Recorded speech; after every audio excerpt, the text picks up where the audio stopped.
kemarin akan sedikit kami informasikan tentang yang sedang viral saat ini, yaitu COVID atau Coronavirus Disease 19. Karena terjadi di 2019, maka dinamakan COVID 2019. Nah, kewaspadaan terhadap COVID 2019 ini, terutama kita sebagai tenaga kesehatan, sangat berperan penting terutama dalam pelayanan kesehatan dan memasyarakatkan kepada masyarakat luas. Adapun prinsip yang harus kita terapkan di sini adalah kita harus menerapkan prinsip PPI atau pencegahan penyakit infeksi. Dengan apa? Dengan yang selama ini kita lakukan lewat Germas maupun Posbindu, yaitu dengan PHBS atau perilaku hidup bersih dan sehat.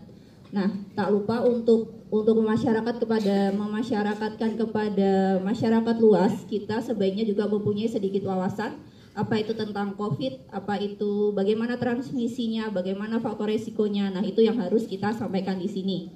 Nah, COVID atau COVID-19 ini sebenarnya sama halnya dengan itu SARS ataupun MERS, sama-sama disebabkan oleh virus dari keluarga yang namanya corona. Cuma yang bedanya kalau MERS itu dari Timur Tengah, sedangkan COVID ataupun SARS itu dari Beijing ataupun Cina. Penyebarannya sama, sebenarnya lebih karena virus atau lewat percikan droplet. Jadi hati-hati terhadap masyarakat ataupun istilahnya dalam keadaan batuk pilek dan sudah atau sedang melakukan perjalanan ke luar negeri di negara-negara yang terjangkit dari coronavirus ini, kita harus memwarning ataupun mempunyai perhatian tersendiri.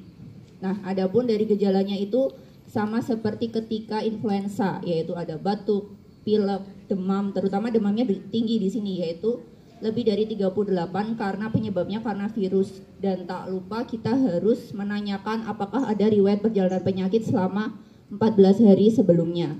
Yang paling tidak hanya di Cina aja sebenarnya yang sudah terjadi, sebenarnya sebagian negara-negara itu sudah terjangkit. Yang paling banyak kedua ada Italia, ada juga Malaysia, Singapura, Iran. Nah, itu harus mendapatkan perhatian tersendiri. Apabila kita menemukan di puskesmas dengan gejala demam, batuk, pilek, jangan buru-buru itu merupakan suatu COVID. Tapi kita harus diamati apakah dia berasal dari luar negeri atau tidak. Kalau misalkan luar negerinya Papua Nugini, ya sudah, sebenarnya ada masalah karena Papua Nugini itu lebih karena malaria. Nah, jadi kita harus perhatian di sini dan kita sebaiknya sebagai tenaga kesehatan harus turut untuk mengikuti perkembangan dari COVID ini. Terus selanjutnya, adapun pencegahannya, kalau dengan prinsip PPI ini adalah kita menggunakan APD serta desinfeksi. Desinfeksi di sini adalah dengan menggunakan CTPS atau cuci tangan pakai sabun. Untuk Promkes, monggo nanti disosialikan kembali bagaimana itu CTPS, penggunaan hand swab. Mungkin di setiap hari Kamis ataupun Selasa bisa untuk dicontohkan kepada pasien-pasien yang ada di puskesmas kita.